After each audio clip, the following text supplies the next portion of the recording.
Le dimanche 3 septembre 1939, lorsque la Grande-Bretagne et la France entrent en guerre contre l'Allemagne, cela fait déjà 2 jours que ce pays a envahi la Pologne. La disproportion des forces est trop importante.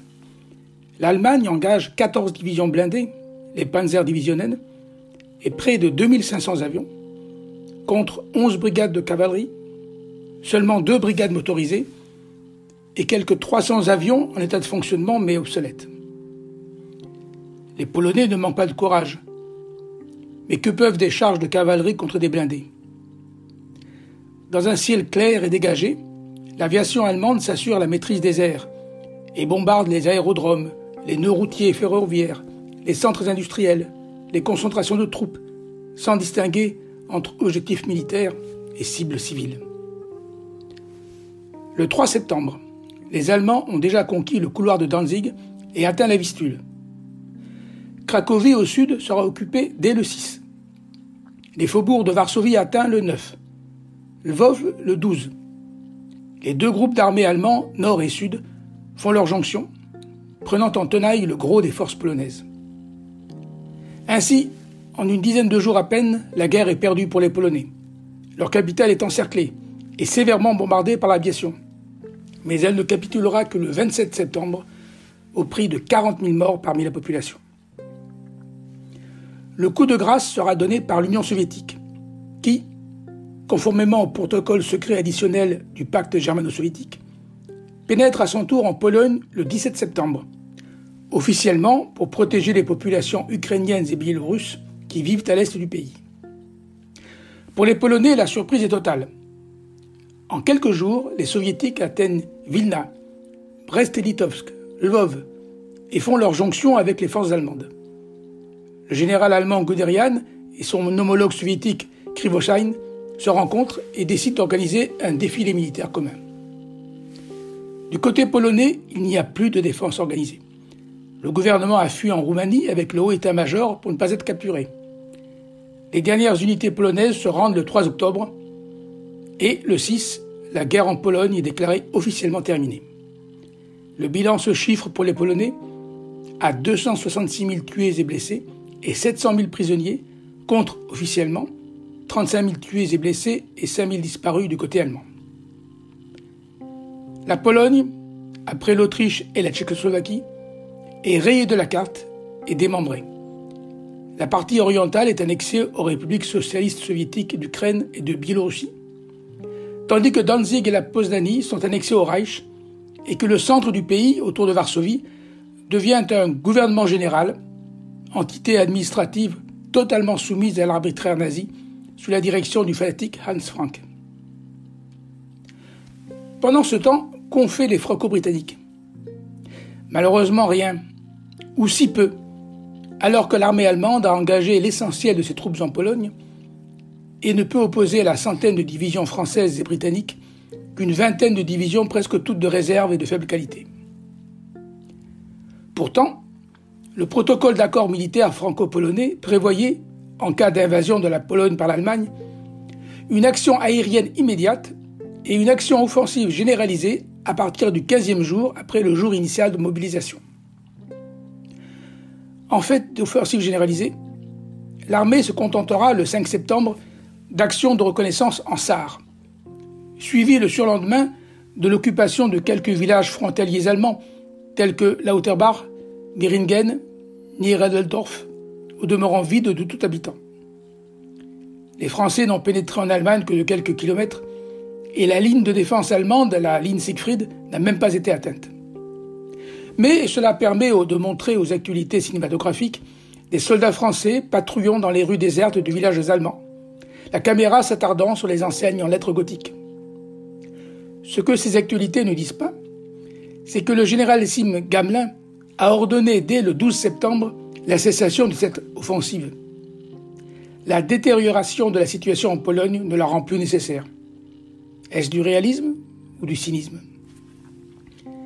La reddition de Varsovie le 27 septembre et l'écrasement de la Pologne font craindre à l'état-major français un renforcement du front de l'Ouest.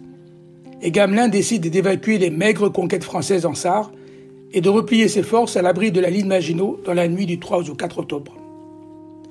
Cette opération aura coûté à la France 263 tués, 1100 blessés et 323 prisonniers, contre 198 tués et 53 prisonniers du côté allemand.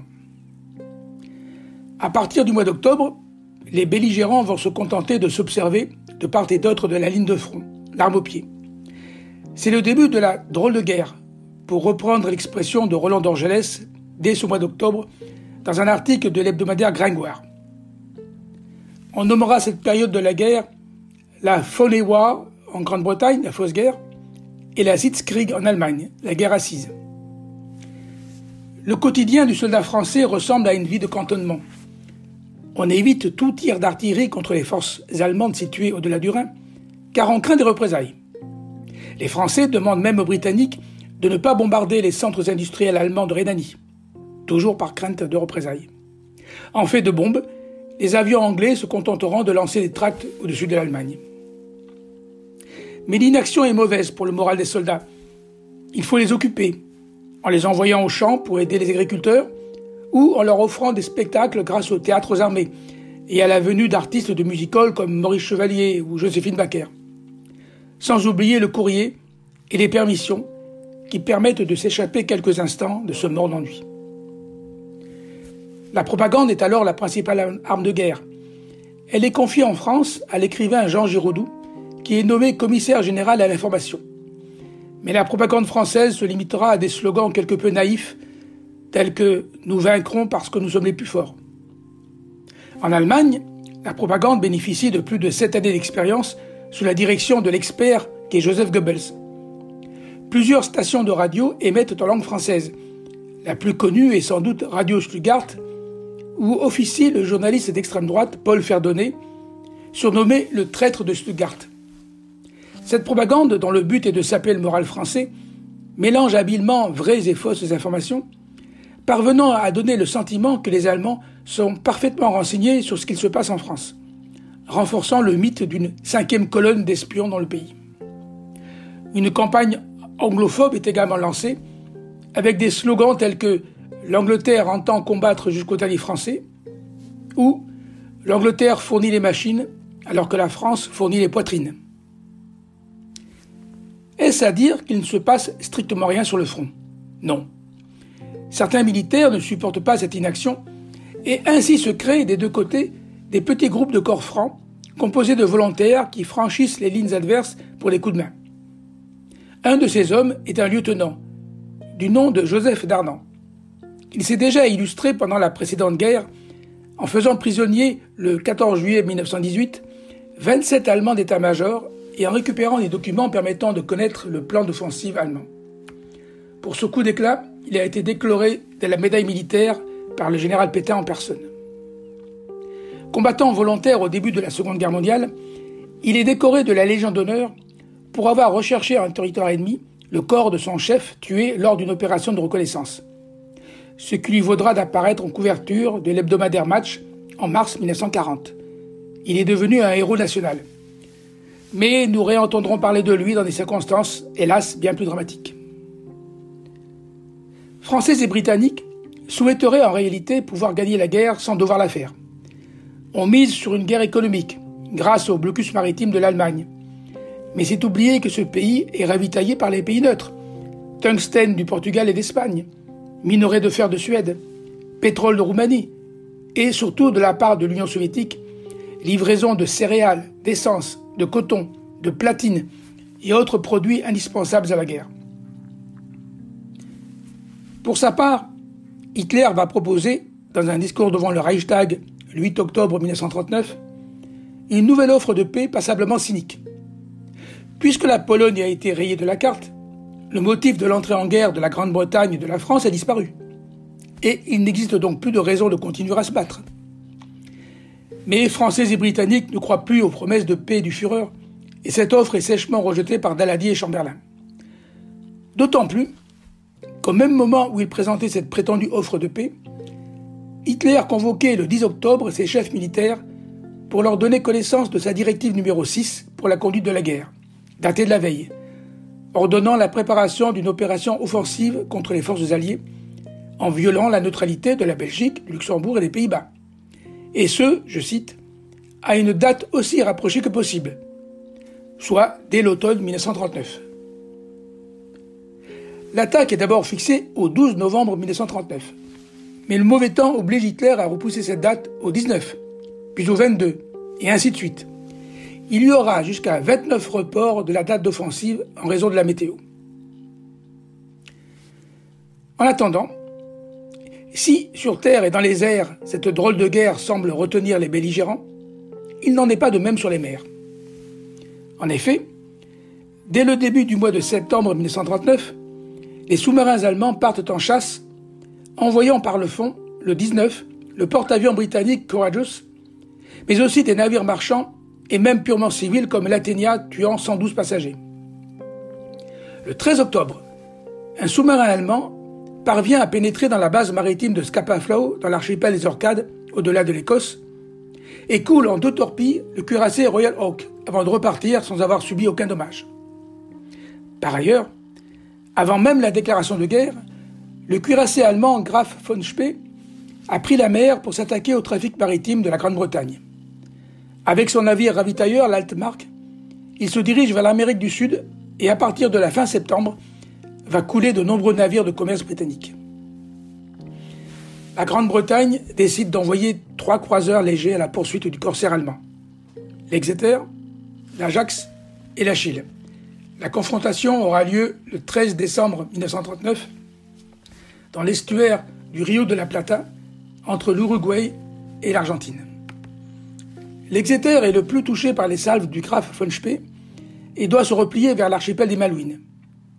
Les 2 autres navires britanniques continuent le combat et mettent à mal le cuirassé allemand qui, dans la soirée, se réfugie dans le port neutre de Montevideo à la stupéfaction des Uruguayens. L'Uruguay est alors neutre et les règles internationales sont claires.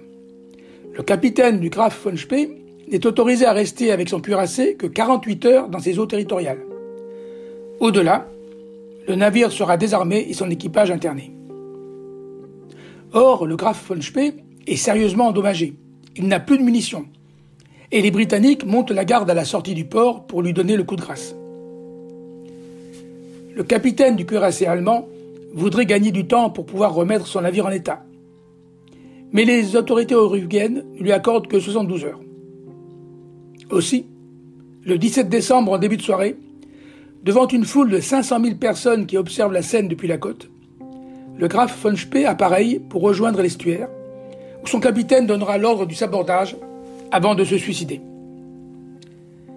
Cet épisode mettra un terme pour l'Allemagne à la guerre maritime de surface. Désormais, ce sont les sous-marins, sous la direction de l'amiral Dönitz, qui poursuivront la lutte. Au même moment, une autre guerre va éclater, opposant l'Union soviétique à la petite Finlande. Les 2 pays sont pourtant liés par un pacte de non-agression valable jusqu'au 31 décembre 1945. Mais le protocole secret du pacte germano-soviétique laisse les mains libres à l'URSS, qui, fin 1939, réclame la cession ou la location de plusieurs îles du golfe de Finlande afin de sécuriser l'accès à Leningrad. Devant le refus des Finlandais, les Soviétiques se lancent le 30 novembre 1939 à l'assaut de la Finlande sans déclaration de guerre. La disproportion des forces semble manifeste. Sur un front de 1500 km, les Finlandais ne peuvent opposer que 200 000 hommes et une centaine d'avions dépassés face à plusieurs dizaines de divisions et plus de 800 avions. Mais les Finlandais résistent. Excellents skieurs, bien équipés, ils s'attaquent aux blindés soviétiques avec une arme incendiaire artisanale mais efficace. Une simple bouteille en verre, remplie d'essence ou d'alcool, hermétiquement bouchée, avec un tissu enroulé autour du goulot, imbibé d'essence et allumé au moment de la lancer. Cette arme prendra le nom de cocktail Molotov, en hommage ironique au ministre soviétique des Affaires étrangères. Et la Finlande ne fait pas que se défendre. Elle contre-attaque à partir du 12 décembre, pénétrant même en territoire soviétique. En France, le gouvernement, et même l'état-major, pourtant si prudent envers l'Allemagne, contre laquelle le pays est tout de même en guerre, s'enflamme pour la cause finlandaise. Certains se prennent à rêver d'une action militaire contre l'Union soviétique à partir de la Syrie et du Liban, en bombardant ces puits de pétrole du Caucase, sans pourtant songer qu'il faudrait pour cela survoler l'espace aérien de la Turquie, pays neutre. Début janvier 1940, la France envisage plus sérieusement l'envoi d'une brigade en Finlande, mais avec le risque de se heurter aux soviétiques. Toutefois, ces projets militaires ne resteront qu'un rêve, car la pression de l'URSS sur la Finlande finit par être la plus forte. L'attaque générale commence le 11 février 1940 et les Finlandais sont contraints de demander un cessez-le-feu le 13 mars. Le pays doit céder 10% de son territoire en Carélie. La moribonde Société des Nations est quand même saisie.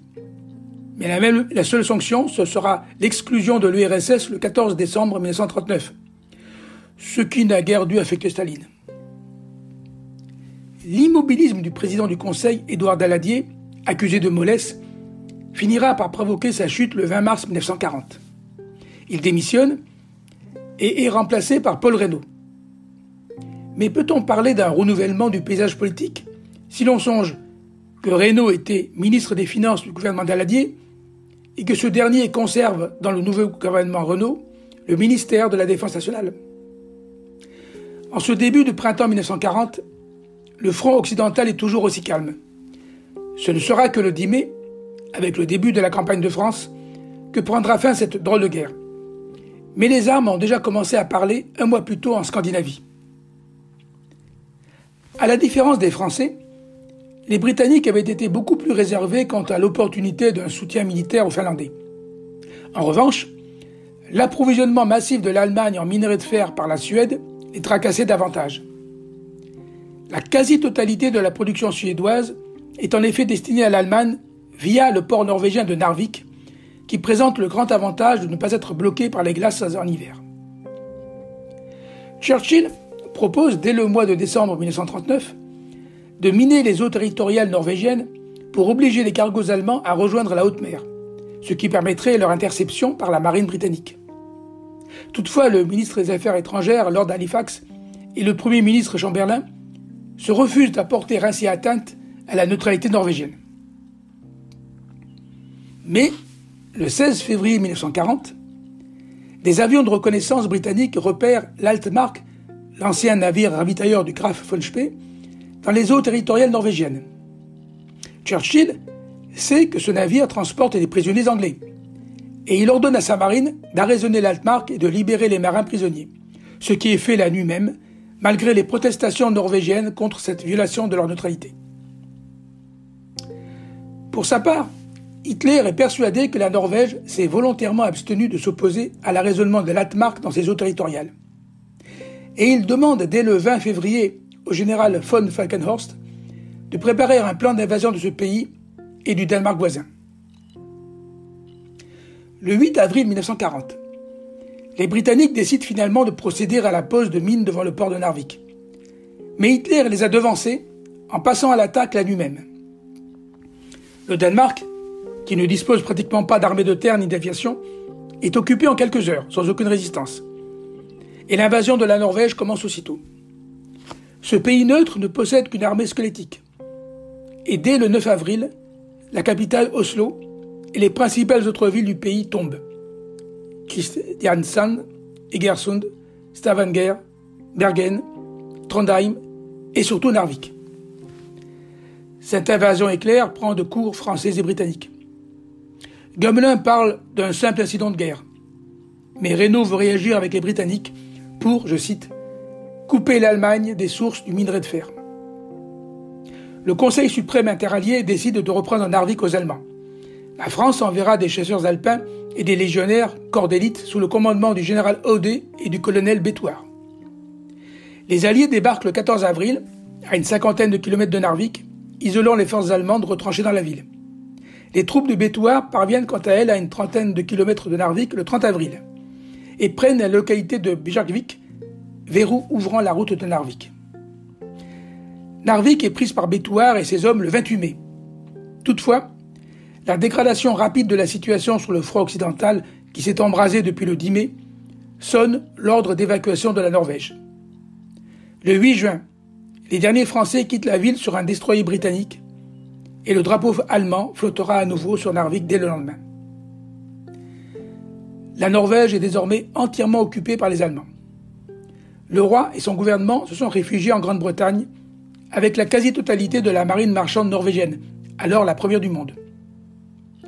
Un régime collaborateur est mis en place à Oslo sous la direction du pro-nazi Vidkun Quisling, dont le nom deviendra synonyme de traître. La campagne de Norvège est un succès pour l'Allemagne, mais sa flotte s'en sort affaiblie, ayant perdu un croiseur lourd, 2 croiseurs légers, 10 destroyers et 6 sous-marins. Cette fois-ci, la drôle de guerre est bel et bien terminée. C'est l'invasion de la France qui commence.